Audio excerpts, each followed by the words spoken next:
The wind in New York was sharp and cold. Snow fell steadily, covering the streets, the sidewalks, and even the usually noisy city. Henry stood at a nearly empty bus stop, under a flickering street lamp. He hugged a worn manila folder tightly to his chest. Inside were 5 resumes, 5 rejections, and a lot of disappointment. Henry was 46. He had once been a construction engineer, a husband, a father. Now, he was a widower, a man without a home, trying to survive. The cold soaked through his old boots, his fraying olive jacket, and even his tired bones. He exhaled slowly, watching the mist of his breath disappear into the night air. The red glow of a nearby pharmacy sign read 8:41 p.m. The bus was late, and Henry knew he had no warm place to go. His mind wandered to his son, Noah, and his late wife, Lily. He remembered happier times, building houses, holding his son, laughing with Lily. Then cancer took her, and everything fell apart. He had sold their home, moved from one small apartment to another, until finally, there was nothing left but an old Chevy truck behind a warehouse. There, Henry lived, sleeping in the back seat with blankets, a pillow, and a few possessions. Still, he tried to protect Noah. Every day, he made sure his son believed life could get better. Henry shaved, tucked in his shirt, and walked him to school, keeping up appearances even when it hurt. Tonight, like so many nights before, Henry felt the weight of failure pressing down on him. His career was gone, his home was gone, and his hope felt fragile. But then, through the falling snow, a figure appeared. She was a woman in her early 30s, dressed in a business skirt and blouse, heels clicking on the snow-covered sidewalk. She had no coat. Her hair clung to her wet face, and her hands shook as she rubbed them together. She looked cold, tired, and out of place. Henry felt something in his chest. He could keep walking past her. He could stay silent, like everyone else. But he didn't. He stepped forward and shrugged off his jacket. The cold cut through him immediately, but he held it out to her. "You don't have to do that," she said, surprised. Henry gave a tired smile. "I've already lost enough today. This coat, it's the only thing I have left to give." She hesitated. "But you need it more than I do." "Maybe," Henry said gently, draping it over her shoulders. She pulled it tighter around her, and the warmth surprised her. "Thank you," she whispered. They stood in silence, snow falling around them. After a moment, she asked, "What's your name?" "Henry," he replied. "I'm Claire," she said. "Nice to meet you, Claire," Henry said. "You shouldn't have given me your coat," she said. He smiled faintly. "Probably not. But I couldn't let you freeze." The rumble of a bus broke the quiet. Its headlights pierced the snow as it pulled up. Claire turned to the bus but looked back at Henry. "Do you have somewhere to go?" Henry shrugged. "Somewhere," he said, not explaining that somewhere was the back seat of his old truck. She reached into her purse and handed him a card. "In case you ever need anything." Henry took it, slipping it into his folder. He didn't expect to use it. People said things like that all the time. Most didn't mean it. The bus carried her away, and Henry was alone again. He shivered, not from the cold, but from something else. Something small, quiet, powerful. Maybe hope. He walked slowly through the empty streets, snow crunching under his worn shoes. He returned to his truck just after 9 p.m. The Chevy was rusted, its heater broken, but inside he had made it a little home, blankets, a pillow, a small lunchbox. He climbed into the back seat, shut the door, and leaned back. From the glove compartment, he pulled out a small tin box and opened it. Inside was a faded photograph of Lily and Noah. His wife's bright smile, his son's crooked grin, it all hit him at once. "Good night, Lily," he whispered. "Good night, Noah." Henry remembered who he used to be, a structural engineer, building schools, homes, and hospitals. He remembered his life before cancer stole Lily, before he lost everything. After she died, he did what he could to survive for Noah. Every day was a struggle, but he never stopped trying. Tonight, his plan to rebuild seemed far away. But in the memory of the woman at the bus stop, wrapped in his coat, he felt a flicker of something he hadn't felt in a long time. A reminder that even when life gives you nothing, a small act of kindness can make a difference. Outside, snow fell silently. Inside the truck, Henry closed his eyes, pulled a blanket over himself, and for the first time in days, felt something like peace. The next morning, Claire Langston woke up in her penthouse apartment. The city outside was already busy, cars honking, people rushing to work. But inside, her apartment was quiet. She was still holding the old coat Henry had given her. It was too big, frayed at the sleeves, but it smelled faintly of something familiar, clean laundry, maybe coffee. As she held it, Claire's mind went back to last night. The cold, the snow, Henry's tired eyes. The way he had stepped forward and offered her his only coat, without asking for anything in return. Most people would have ignored her. Most people wouldn't have even looked. But he had. Claire had grown up knowing hardship. She had been in foster care, bounced from one home to another, often cold and hungry. She remembered sitting on the steps of her church one winter night, waiting, hoping someone would notice her. And someone had, an old man named Thomas. He had given her his coat, sat with her all night, and made her feel like she mattered. That night changed her life. Now, sitting in her sleek apartment, Claire realized something important. Henry reminded her of Thomas. That night at the bus stop wasn't just a small act, it was proof that kindness still existed. And Claire couldn't let it go unnoticed. She reached into her purse and found the folded crayon drawing Henry had tucked into the coat pocket. It was simple, two stick figures holding hands under a crooked sun, a small heart between them, and at the bottom, in uneven handwriting, "I love you, Daddy. Noah." Claire felt tears welling in her eyes. She had never seen anything so small yet so powerful. This man, Henry, had nothing, and yet he gave.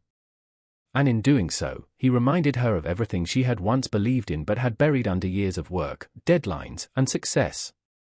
Claire didn't hesitate. She knew she had to find him. She reached for her phone and called her assistant, Rachel. "Rachel, I need you to help me find someone," Claire said, her voice calm but firm. "Of course, Miss Langston." "Who?" Rachel asked. "His name is Henry." "I don't have a last name." "He was at the bus stop at Madison and 56th last night. He gave me his coat." "I want to find him," Claire said. Rachel blinked. Okay.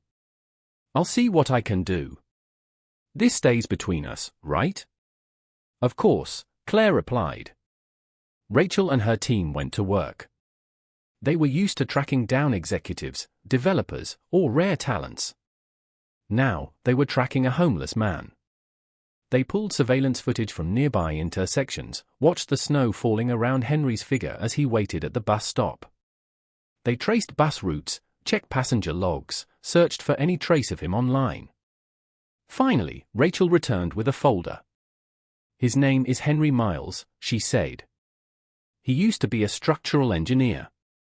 No recent employment records, no permanent address. Someone spotted him near the south end of the Bronx, sleeping in an old pickup truck behind a warehouse." Claire flipped through the pages. Old driver's license photos, expired construction licenses, online forum posts asking about job openings. No arrests. No scandals. Just absence. She closed the folder. Her heart tightened. "I want to go see him," she said. Rachel hesitated. "Miss Langston, are you sure? We can send someone to approach him, bring him here safely." "No. This is personal. I need to see him myself," Claire said. An hour later, Claire sat in the backseat of a black sedan. The streets around them changed as they drove. Tall skyscrapers gave way to shuttered shops and graffiti-covered walls. The warmth and light of the city faded, replaced by cold, quiet streets. Finally, The car stopped. Claire saw the old Chevy tucked behind the warehouse, snow piled around its tires. It looked like it hadn't moved in days. She stepped out into the cold, her heels crunching on gravel. Through the windshield, she saw him. Henry, asleep in the truck, hunched over the steering wheel. "Henry," she said softly. He blinked, startled, then recognition crossed his face. Puzzlement, caution, and finally embarrassment. "Claire," he said, his voice rough. "What are you doing here?" "I came to find you," she said simply. Henry frowned. "Why?" "Because I couldn't stop thinking about what you did," Claire said. "About the kind of person who gives his only coat to a stranger. I couldn't let it go unnoticed." Henry laughed bitterly. "You didn't have to track me down. A thank you card would have been enough." "It's not about thanks," Claire said. "It's about not letting something good disappear without being seen." They stood in silence, the cold around them, two people from different worlds connected by one act of kindness. Henry finally exhaled. "You came all this way just for that?" he asked. Claire nodded. "Yes. And maybe for something more." The next day, Henry went to a construction site in Queens. He worked silently, hauling cinder blocks, stacking them, his movements efficient and precise. The wind cut through him, but he moved steadily. Claire waited in her car, watching him for 20 minutes. When Henry took a break, Claire approached him, holding a cup of coffee. "Thought you might like something warm," she said. Henry looked at her, surprised. "You really didn't have to." "I wanted to," Claire said, smiling. They stood in silence for a moment. Then Claire said, "Would you come with me for just a bit? I want to show you something." Henry looked at his work boots, his rough hands. "I've still got a few hours left." "I already spoke to the foreman," Claire said. "He knows you have an interview." Henry chuckled. "I don't have an interview." "You do now," Claire said simply. Henry laughed softly. "Okay, let's see what this is about." They drove in silence, away from the tall towers and crowded streets, toward a quieter part of town. Finally, they arrived at a modest red brick building with a faded green awning. A sign read, "Thomas's Place, a safe space for every child." Inside, the walls were bright and colorful. Children laughed, ran, and played. Handmade posters covered the walls. The air smelled faintly of crayons and warm bread. Claire led Henry past a reading room and into a playroom filled with toys, puzzles, and books. "This place," Claire said quietly, "was built because of a man who changed my life. He gave me his coat one night when I was alone and cold. He didn't ask anything. He just helped. I never forgot him." Henry was silent. "Last night, someone else gave me a coat," Claire continued. "I didn't know who he was. I didn't expect anything. But he reminded me of that man. That moment reminded me of what kindness really means. That man, that's you, Henry." Henry's eyes filled with tears. He didn't speak. He couldn't. For the first time in years, he felt seen, needed, and appreciated. Claire touched his arm gently. "I don't need you to fit into a boardroom, Henry. I need you to remind people what it means to care." Henry looked around at the children, the laughter, the joy. It felt real. Warm. Hopeful. For the first time in a long time, he nodded. Henry followed Claire through the small, colorful hallways of Thomas's Place. The children laughed and played, oblivious to the cold outside. The air smelled faintly of crayons and freshly baked bread. Henry kept quiet, watching the joy around him. For years, he had lived in shadows, barely noticed, barely mattering. But here, he felt something unfamiliar, warmth, life, and hope. Claire turned to him. "Henry, I brought you here because I want you to see something. I want you to remember how much a small act of kindness can change a life." Henry nodded, his throat tight. He remembered the snow, the cold, the bus stop, and how giving his coat had felt like the only choice he could make. But seeing the children laughing and learning reminded him that even small acts could ripple far beyond what he imagined. Claire took a deep breath. "Henry, I want to offer you a job. Not a normal job. Something new, something I created." Henry looked at her, confused. "A job? I don't have a degree in psychology, or management, or anything like that. I used to be an engineer, and I've been sleeping in a truck." Claire smiled gently. "Exactly. That's why I need you. You know what it's like to be invisible, to be overlooked. And yet, you gave your coat to a stranger without asking for anything. That tells me more about leadership than any degree ever could." She led him to her car, and they drove downtown to Infinity Group's headquarters. Henry's hand shook slightly as they entered the marble-floored lobby. He looked at the glass walls, the polished offices, the employees rushing past in expensive suits. He felt out of place. "Just follow me," Claire said softly. They reached a private conference room with floor-to-ceiling windows overlooking the skyline. Claire gestured for Henry to sit. She took a deep breath.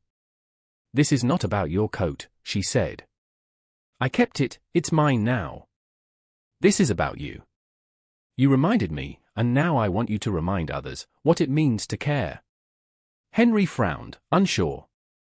"Claire? I'm just a man trying to survive. I don't have anything to offer a company like yours." "You do," Claire said firmly. "I created a new role, for someone to sit in on meetings, help with training, and guide people, not with numbers, but with heart. Someone to remind us what it means to be human." Henry laughed, a little bitterly. "I don't have a degree. I don't have experience in business. I've been living in a truck." "You have experience in life," Claire said softly. "You know how it feels to be invisible. You've lived empathy and kindness every day. You're perfect for this role." Henry's throat tightened. He looked down at the proposal folder Claire had handed him. His hand shook as he opened it. Inside were the details: a position as a human values advisor, a place to speak with employees, help with mentorship, and guide the company's culture. He swallowed hard. "Claire? I don't know what to say." "You don't need to say anything," Claire said. "Just start by being yourself. That's all anyone needs from you." Henry nodded slowly, feeling a strange mix of fear and hope. This was new. Terrifying. But it also felt like a chance to matter again. The next morning, Henry walked into Infinity Group.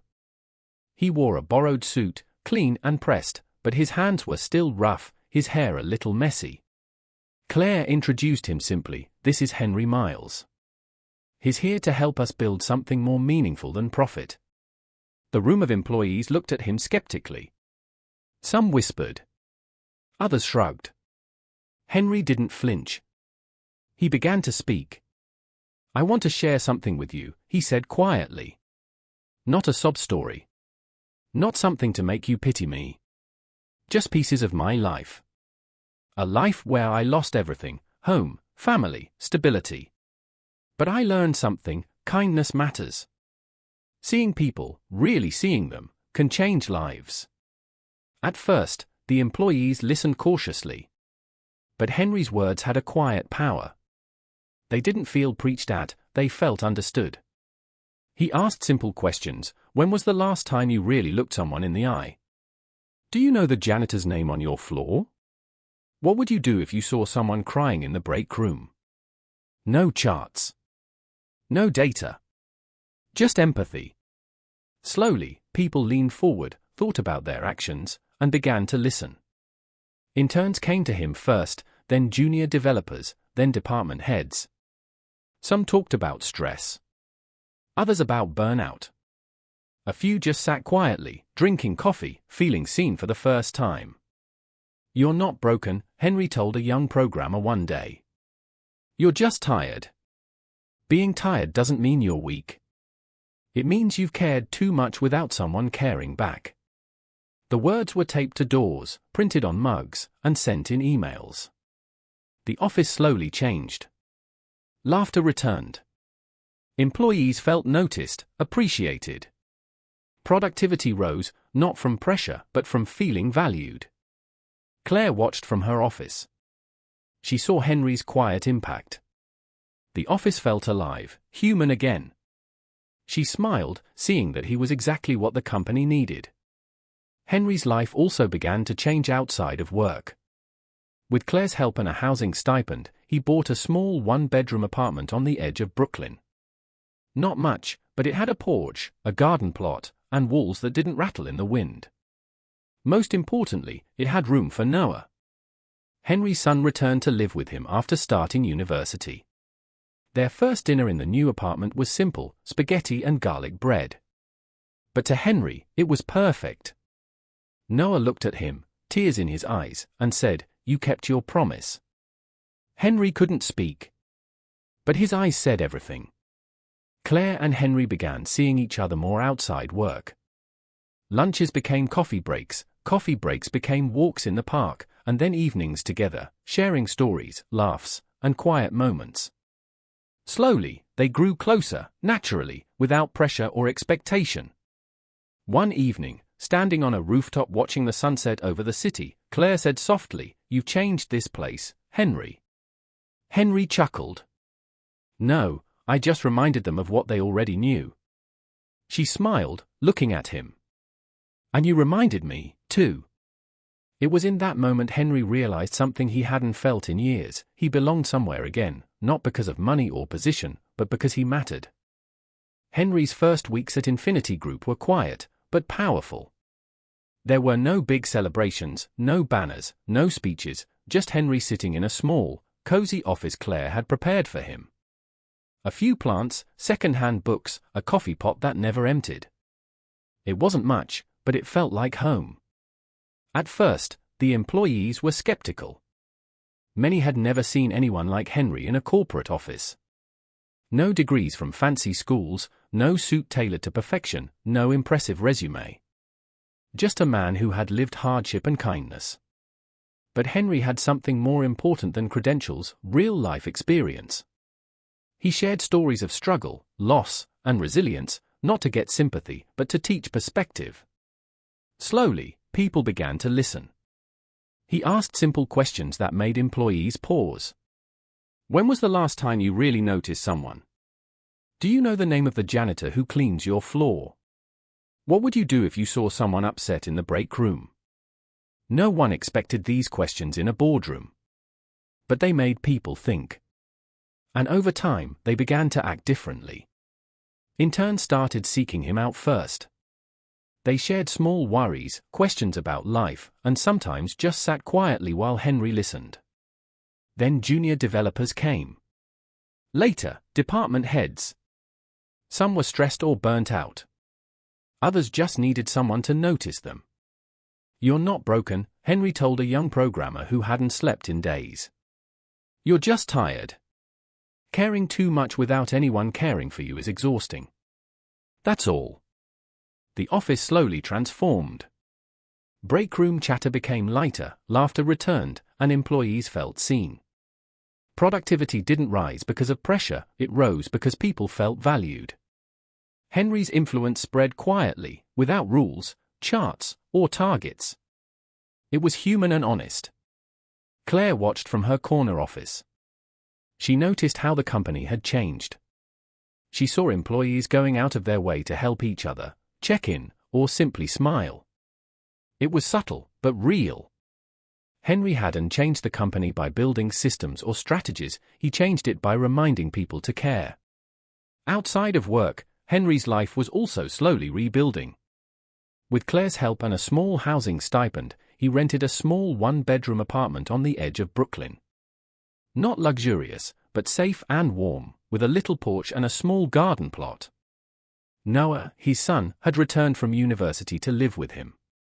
Their first dinner together in the new apartment was simple, spaghetti and garlic bread. But it was perfect. Noah looked at his father, eyes shining. "You kept your promise," he said. Henry couldn't respond with words. But his eyes said everything. They had their home again, their life slowly coming back. Meanwhile, Henry and Claire continued to grow closer.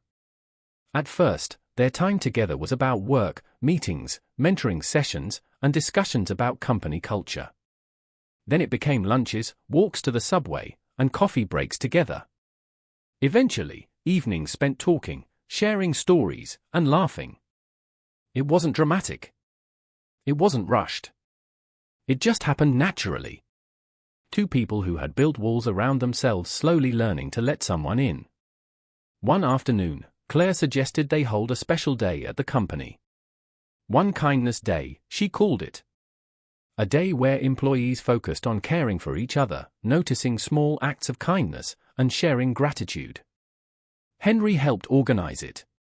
He guided teams on how to support each other, gave workshops on empathy, and shared stories of resilience and human connection. The event was simple. Employees from all levels participated. Managers thanked their teams personally. Interns thanked their mentors. People left notes for janitors, receptionists, and security staff. The office was alive with warmth. Claire gave a speech at the event. "This isn't about metrics," she said. "It's about moments. Moments where we see each other, notice each other, and care. One small act of kindness can change someone's day, or even their life. Just like it changed mine." Henry watched from the side, quietly. He didn't need applause. He had already seen the impact. Laughter returned, smiles spread, and people started noticing the world differently. Outside of work, Henry was also rebuilding his relationships. With Noah back at home, they had dinner together every night. They talked about school, work, and life. Henry shared stories of his past struggles, not to burden Noah, but to teach him resilience and empathy. Noah had grown up hearing about the world's hardships, but now he also saw hope. He saw how a simple act of kindness, a coat given in the snow, could change lives. And he saw his father not just surviving, but thriving. Henry also started to reconnect with his own hobbies. He repaired old furniture, planted flowers in his small garden, and even volunteered at the local community center on weekends. Life wasn't easy, but it was meaningful. Claire and Henry's relationship grew quietly. They shared more than romance, they shared respect, understanding, and the comfort of someone who truly cared. Claire admired Henry's strength, his humility, and his ability to stay kind even when life had been cruel. Henry admired Claire's determination, compassion, and how she used her success to help others. One afternoon, Claire visited Henry's small apartment. She noticed how he had made it warm and inviting, with small touches like framed pictures of Noah, plants, and books. "You've done well," she said softly. Henry smiled. "I have a lot of help." "You've done it yourself," Claire corrected him gently. "I just guided you a little.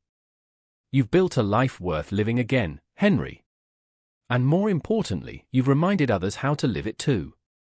Henry felt a deep sense of peace. For the first time in years, he wasn't just surviving. He was living. Not for money, not for titles, but for moments that mattered. For kindness, for love, for family, and for the people he could now help. That night, Henry sat on his porch, looking at the lights of Brooklyn. The snow had melted, leaving a crisp winter air. He thought about the bus stop, the coat, and the act that had started it all. One small gesture had changed his life, and now, it was changing the lives of many more. Henry realized something important: life didn't have to be perfect to be meaningful. It didn't matter how small he was in the world's eyes. What mattered was presence, heart, and kindness. And that was enough. The months passed quickly. Henry had found his place at Infinity Group, and with it, a sense of purpose he hadn't felt in years. His small office became a quiet hub for people seeking guidance, understanding, or just someone to listen. Employees, once wary, now came freely. Interns shared worries, developers asked for advice, and even senior managers stopped by to hear his thoughts on how to lead with compassion. Henry never sought recognition. He didn't need awards or applause. But quietly, the company began to change. The culture became warmer, more human. Employees were kinder to each other, more thoughtful, more connected. One Kindness Day became an annual event, a celebration of empathy and humanity, inspired by the coat Henry had given Claire months ago. Outside of work, Henry's life grew steadier. Noah adjusted to living at home again. He had his own room now, space to study, and a quiet environment that supported his growth. Every night, they shared dinner together. Simple meals, but filled with laughter, stories, and a sense of normalcy. Henry also began rebuilding his personal life. With Claire, his relationship blossomed naturally. Their connection was gentle but deep, rooted in shared experiences, mutual respect, and understanding. They didn't rush things. Lunches turned into coffee breaks into walks, and walks into quiet evenings spent talking or simply enjoying each other's presence.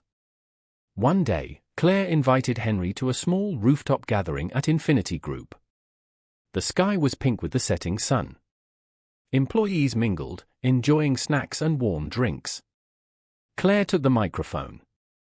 "This evening isn't about work," she said. "It's about recognizing the power of kindness. One small act can change a life." And it did. For me, it started with a coat given by a man who asked for nothing in return. Claire looked toward Henry, smiling. "Henry, will you come here?" Henry rose slowly, dressed in a neat suit, not for himself, but to show respect for the moment. He stepped to her side as the crowd clapped softly, many quietly emotional. Claire handed him an envelope. Inside was the deed to his new home, a small but warm apartment on the edge of Brooklyn. No more sleeping in trucks. Henry's chest tightened. He looked at her, then at the employees, and felt a profound gratitude for everything he had rebuilt. But Henry wasn't done. He reached into his coat pocket and pulled out a small, worn box. Inside was a silver ring, simple but shining in the rooftop light. His hands trembled slightly as he held it toward Claire. "You said this coat changed your life," he said softly, "but you changed mine. You gave me back my name, my son, a home, and hope. Claire Langston, will you marry me?" The crowd went quiet. Claire's eyes filled with tears.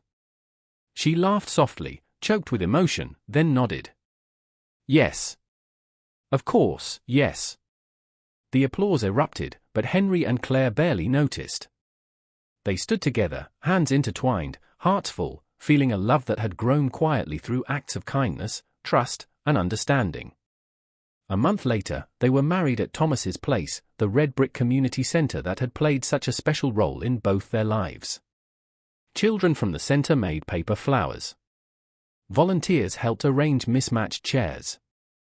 The cake was baked by an intern from Henry's mentorship program. The room was far from a luxurious venue, but it glowed with warmth and meaning. Claire wore a simple white dress, her hair loose. Henry wore the same suit from the rooftop proposal. Noah stood by his father's side as best man. Friends, co-workers, volunteers, and children gathered. It was a celebration not of wealth or status, but of kindness, compassion, and second chances. During the vows, Claire held Henry's hands and looked into his eyes. "Once, you gave me a coat," she said. "Tonight, I give you my whole life." Henry couldn't speak. His eyes said everything. He had given what he could, and in return, life had given him hope, love, and a second chance. After the ceremony, they stepped into the courtyard, where fairy lights twinkled in the evening air. Children ran and laughed, employees mingled, and the old coat, the one that had started it all, stood on display in an easel, now framed and preserved. The plaque below read, "One small act of kindness can rewrite a life." That image spread online, shared and celebrated. People talked about it. Some cried.